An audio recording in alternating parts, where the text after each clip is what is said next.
یہ کہانی اس مجاہد کی ہے جس نے بیت المقدس کو صلیبیوں کے قبضے سے آزاد کرایا، جس کا نام آج بھی غیرت مند مسلمانوں کے دلوں کو جوش سے بھر دیتا ہے۔ جی ہاں، ہم بات کر رہے ہیں سلطان صلاح الدین ایوبی کی۔ صلاح الدین ایوبی 1137 میں عراق کے شہر تقریق میں پیدا ہوئے۔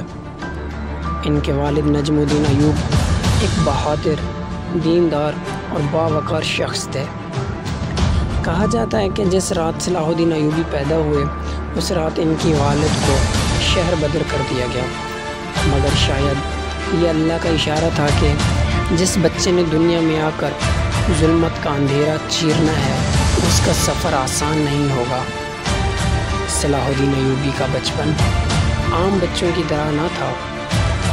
وہ تلوار بازی، گھوڑ سواری اور علم دین میں بہت آگے تھے۔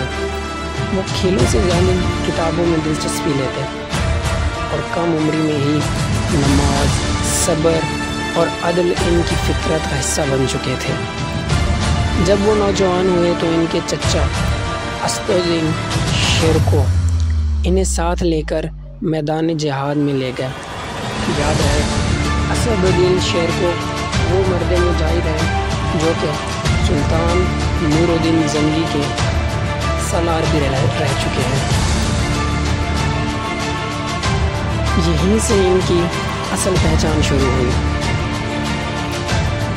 صلاح الدین ایوبی کو ایک عام سپاہی سے عظیم سالار بننے میں سالوں لگے، لیکن انہوں نے کبھی غرور نہ کیا، نہ مال کا لالچ، نہ دنیا کی طلب۔ صرف اللہ کی رضا اور امت کی حفاظت ان کا مقصد تھا۔ یہ صرف آغاز ہے، اگلی قسط میں جانیں گے کہ کیسے صلاح الدین ایوبی نے اپنی قیادت سے پورے عالم اسلام کو بیدار کیا۔ اگر آپ چاہتے ہیں کہ ہماری امت کا ہر نوجوان صلاح الدین ایوب جیسے بنے تو اس ویڈیو کو ضرور شیئر کریں اور قسط نمبر 2 کے لیے سبسکرائب کرنا نہ بھولیں۔